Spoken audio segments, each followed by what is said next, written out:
Ziegler. The pandemic has battered the local tourism industry, and now some of the business say it's the perfect time for a reset.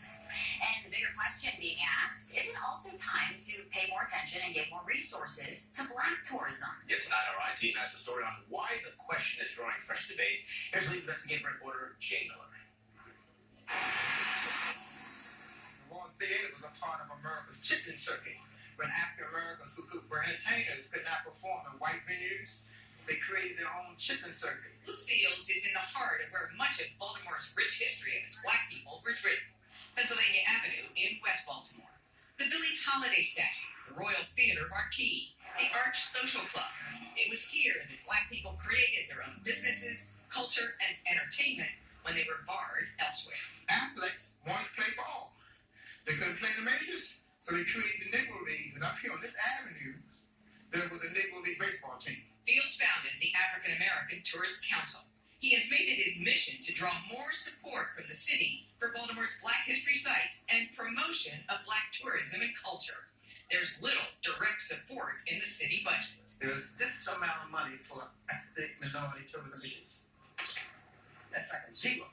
The current city budget provides direct support to some cultural institutions, including $2.2 million to the Walters Art Gallery, $2.7 million to the Baltimore Museum of Art, $1.6 million to the Maryland Zoo, and $518,000 to the Baltimore Symphony Orchestra.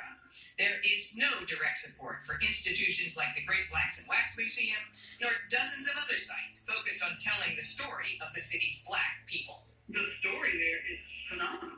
I mean, the history is absolutely remarkable. Christy Goldman has headed museums for 30 years, including the Old City Life Museum in Baltimore.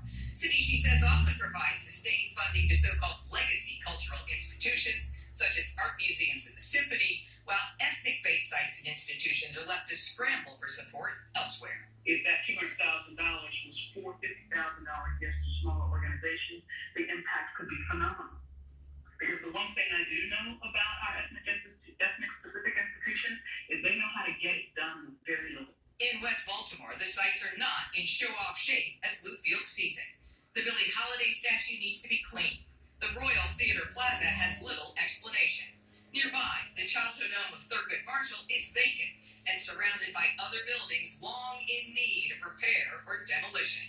There's merely a plaque noting the home's significance. So you have to take them from down Pratt Street, when they do this, and now you're going to take them to see the African American sites where the history happened, and those segregated West Baltimore, and their expects will go here. Because they look around and say, dang, why is Pratt Street so clean, and why is Pennsylvania Avenue so litter-filled? That's the number one complaint I receive. And because it's on the west side of the city, it's probably not as green, which creates a whole other series of issues. So perhaps the city decides that it's going to help green that area so that it does become, visually more attractive and it's able to break down. So that's providing like resources within that community. Downtown, Derek Vaughn wants to see a greater coordinated effort on tourism. He founded the Trunktastic Mile with a vision of making Pratt Street one of the most iconic streets in the country. But it is now stained by vacancy and Harbor Place that's fallen further behind. Something has to change. So there has to be some type of initiative that's going to want to bring businesses, restaurants, or some other segment of retail back to downtown. If not,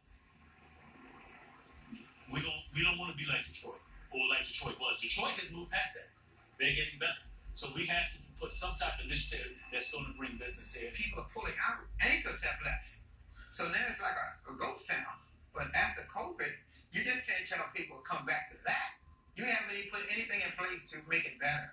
Recently, Lou Fields and other advocates for Black tourism tried but failed to convince the city's spending board to devote some of the money collected for the downtown tourist district to better develop and promote Black historic sites. In fact, if you Google best sites for Black tourism in the country, Baltimore rarely makes the list.